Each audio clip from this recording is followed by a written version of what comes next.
Hey everyone, welcome back to another explainer. I am so thrilled to have you here today. Look, if you're the kind of person who likes taking control of your personal health and making really informed decisions, you are in exactly the right place. Today, we're diving into a super practical, essential guide on how to verify your dental professional right here in Massachusetts. We'll be using official state resources, and I promise we're going to make this process incredibly easy to understand and actually use. So let me ask you something. Do you truly know who's working on your teeth?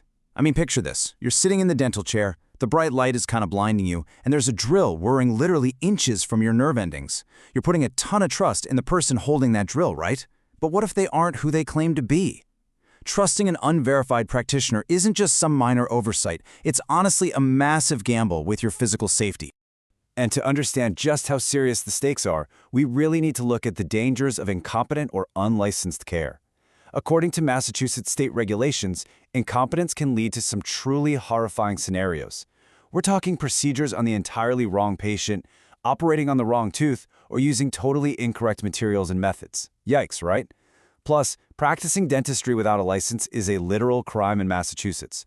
A first offense can slap someone with a fine of up to $1,000 and 6 months in jail. And a second offense? That escalates to a $2,000 fine and a full year in jail. This is exactly why verifying credentials is an absolute must. Okay, so here's our roadmap for today. We're going to cover why check your dentist, the Massachusetts licensing system, a step-by-step verification guide, interpreting the results, and FAQs, some additional verification tips, and finally, a quick conclusion and disclaimer.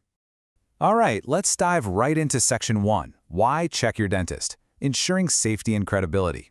Simply put, an active license is your ultimate guarantee that a practitioner actually meets state ethical standards and is currently in good standing. Moving on to Section 2, the MA licensing system. Understanding the Board of Registration in Dentistry, or BORID. Operating under the Department of Public Health, this board is basically your ultimate statutory safeguard. Now, the board itself is made up of exactly 11 members, and what I really love about this is the diversity of the makeup. It includes 6 dentists, 2 dental hygienists, 1 dental assistant, and 2 public members. Having this comprehensive blend of clinical experts alongside regular public representatives ensures that the oversight is balanced and, genuinely prioritizes consumer welfare. And this brilliantly illustrates the different roles you'll see. When you're looking up a license, you're going to encounter specific prefixes that tell you the professional's role. A licensed dentist gets the prefix DN, a dental hygienist uses DH, and a dental assistant uses DA. Knowing these prefixes right off the bat is going to be incredibly helpful when we actually jump into the search database in just a second.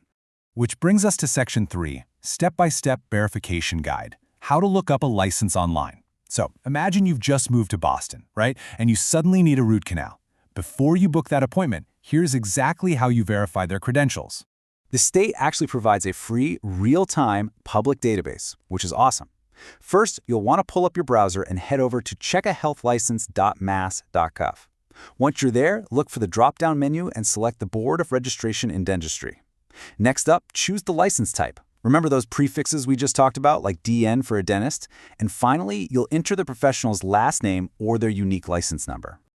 Now, a quick pro tip here. While you absolutely can search by last name, inputting the exact license number is actually the optimal way to search the database. Why? Well, it entirely bypasses common surname duplications. I mean, if your dentist is named Smith, a name search is going to pull up a massive, overwhelming list. Plus, using the license number bypasses any historical legal name changes, like, say, if your dentist recently got married.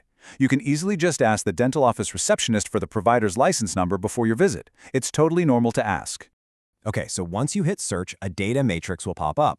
Don't just glance at it and move on. You really want to scrutinize the details here. Confirm their full legal name and make sure the registered business address actually matches the clinic you're planning to visit. You'll also want to check the original issue date and, most importantly, the expiration date and registration status. Basically, you're looking for a big, active status, completely free of any active suspension or probation markers. All right, let's jump to Section 4, Interpreting Results and FAQs. Decoding the data. Let's talk about what happens if you actually encounter a bureaucratic red flag during your search. Now, what's really interesting about this is the sheer level of transparency the state maintains. If a dentist violates recognized standards of care, any disciplinary actions taken against them become public record. Yep, public.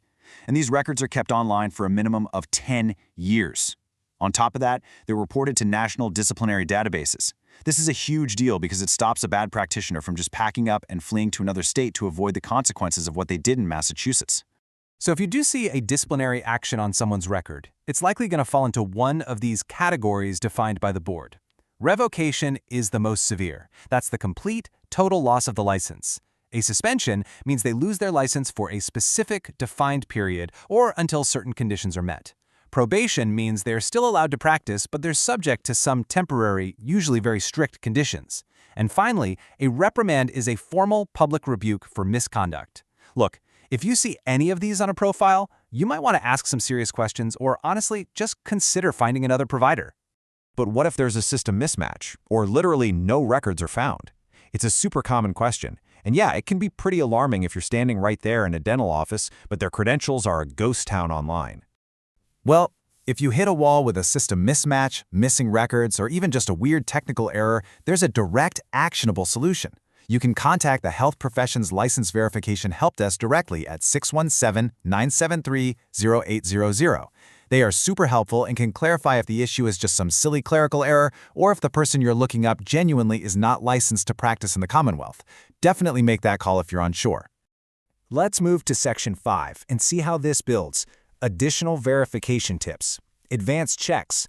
There is one more critical layer of verification you should definitely be aware of, especially if you're going in for more complex procedures. If you're getting something done where you expect your dentist to prescribe pain medication or maybe administer specific types of anesthesia, they actually must hold an active MCSR. That stands for Massachusetts Controlled Substances Registration. This is a totally separate additional credential required right alongside their standard clinical license. And the good news is, within the state's integrated database, you can verify that this registration is active too. It's just a fantastic extra step to ensure your dentist is fully compliant with state drug administration laws. And that brings us to Section 6, Conclusion and Disclaimer. Wrapping up, let's pull everything we've learned today together, shall we? So the crucial point is this: empowering yourself with this quick little check is absolutely vital for your personal safety and our broader community health. Remember, unlicensed practice is dangerous, and it is highly illegal. The Board of Registration in Dentistry oversees all dental professionals in the state, and you can easily use checkahealthlicense.mass.gov to run a search. When you do, always look for that active status and make sure they have a totally clean disciplinary history. It literally takes a few clicks, but man, it provides immense peace of mind. Now, as we wrap things up, I do want to clearly state that this explainer provides guidance based solely on publicly available resources from the Commonwealth of Massachusetts. It's designed to be informative and helpful, but it definitely does not replace personalized, professional, or legal advice. Please always consult directly with the appropriate state boards or legal professionals if you ever have specific, complex concerns about a practitioner. At the end of the day, your oral health is quite literally in your hands. The tools are free. They are public, and honestly, they take less than 5 minutes to use.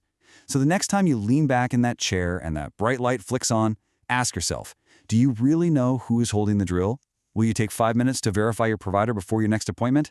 I highly recommend you do. Verify your provider, share this explainer with your friends and family to keep them safe, and I will see you in the next one.